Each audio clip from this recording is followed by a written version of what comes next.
पिछले पार्ट में अद्भुत नेचर और स्पिरिचुअलिटी से मन को शांत कराने वाला एक्सपीरियंस लेने के बाद आज हम आपको ले जा रहे हैं कुछ अनदेखी जगहों पे जो कि आपको मनमोहक तो लगेंगी ही, पर आपको पास्ट में टाइम ट्रेवल करने का एक्सपीरियंस भी देंगी।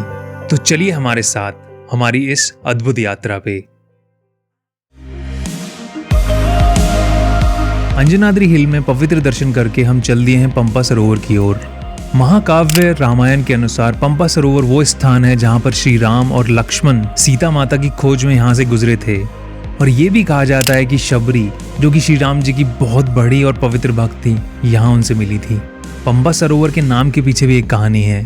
कहा जाता है माँ पार्वती के एक रूप पंपा ने यहाँ शिव जी को अपनी भक्ति व्यक्त करने के लिए बहुत कठिन तपस्या की, इसलिए इसको पंपा सरोवर कहते हैं।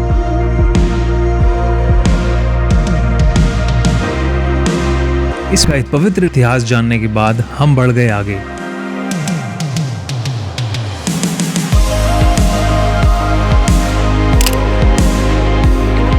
और लोकल की तरह नदी पार करके पहुंचे कुछ और अनदेखी जगहों पे।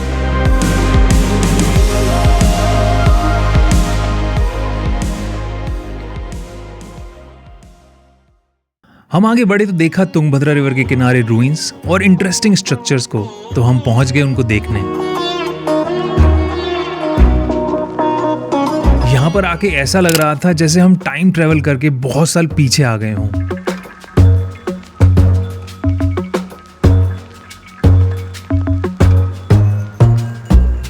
ये देखिए नेचर का कमाल। ये जो होल्स हैं ये नदी के पानी ने पत्थरों को काट काट कर बनाए हैं।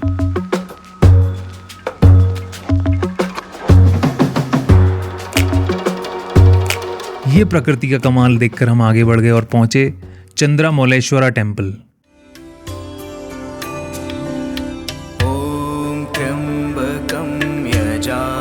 चंद्रमौलेश्वरा 3 शब्दों से मिलकर बना है। चंद्र का अर्थ है मून, मौले का अर्थ है बालों का मुकुट और ईश्वर मतलब भगवान। इस प्रकार इसका अर्थ है भगवान जो मुकुट के रूप में चंद्रमा को धारण करते हैं। ये मंदिर भगवान शिव जी को समर्पित है। ये मंदिर 13वीं शताब्दी का है, जब हम्पी में विजयनगर एम्पायर चरम पर थी। यहाँ बहुत ही पॉजिटिव वाइब्स आ रही थी। इस प्राचीन मंदिर से तुंगभद्रा रिवर और रूइंस को देखते हुए हम आगे बढ़े और पहुंचे रिवर साइड।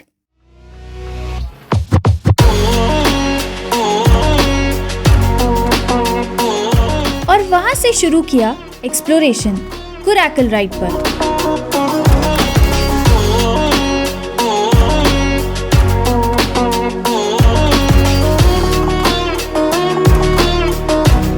कुरैकल बोट बैम्बू से बनी हुई नाव होती है। इसमें आराम से 5 से 6 लोग बैठ सकते हैं। कुरैकल बोट राइड से आप नए पर्सपेक्टिव से रिवर और उसकी सराउंडिंग्स को एक्सपीरियंस कर सकते हैं बिना किसी मोटर के शोर। और अच्छी बात यह है कि एनवायरनमेंट फ्रेंडली भी होती है। ये जो ओल्ड स्ट्रक्चर आप देख रहे हैं, ये है 15th सेंचुरी का डायमंड मार्केट।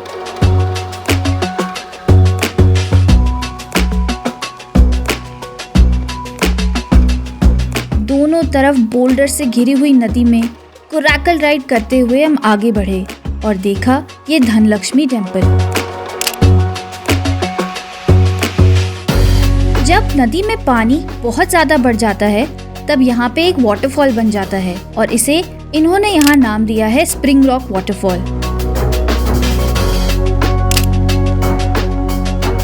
ये जो आप देख रहे हैं ये है सूर्य नारायण टेम्पल और वो है 15th सेंचुरी का मेडिटेशन टेम्पल। सामने आप जो देख रहे हैं वो है बैलेंसिंग रॉक। कितना आश्चर्यचकित करने वाला दृश्य है ये।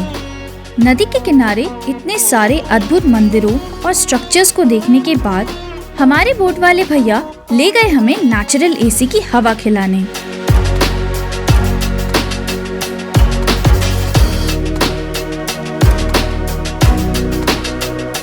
बड़े से बोल्डर के नीचे हम पहुंचे और वहाँ हवा ठंडी थी नेचुरली। वहाँ हम थोड़ी देर रुके और देखा इस सुंदर सी चिड़िया को।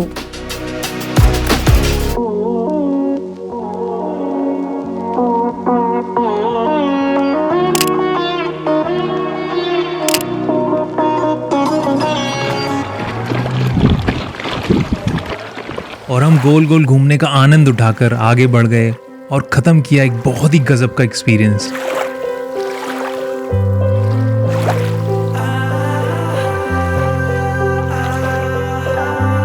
और रास्ते में की बर्ड वॉचिंग।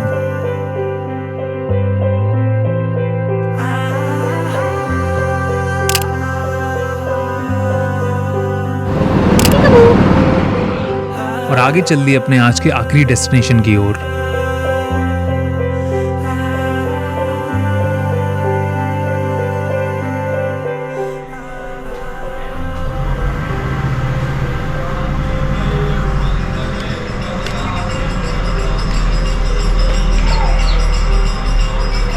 हम वहाँ पहुँचे हैं मल्यावांता रघुनाथ टेम्पल। कहा जाता है इस प्राचीन मंदिर में 24 घंटे रामचरितमानस पढ़ी जाती है।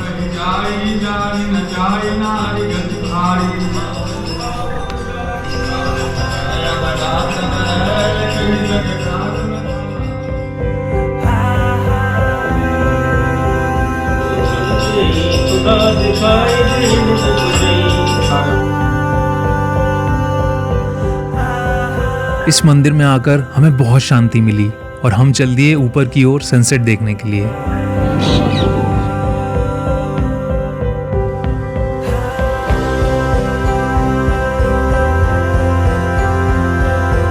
ऊपर आए तो देखे इतने सारे शिवलिंग, और बीच में जो दरार आप देख रहे हैं वो श्री राम जी ने माल्यवंता पहाड़ी पे बाण चलाया था, तब ये दरार बनी थी।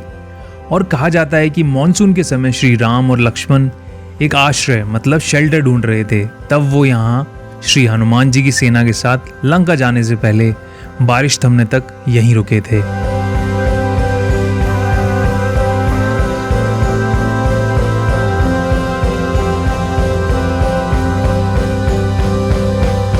और ये है यहाँ का गजब का सनसेट पॉइंट। हमने यहाँ बैठकर थोड़ा टाइम यहीं बिताया, अपनी आंखों में इस दृश्य को कैद किया।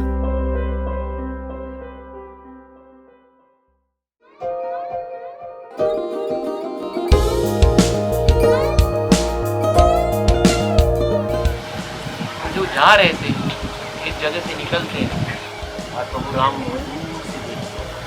उनकी आंखों से भी आंसू आ रहा, उनकी आंखों से भी आंसू। पीछे एक ग्रुप बैठा था और उनको कोई रामायण सुना रहा था।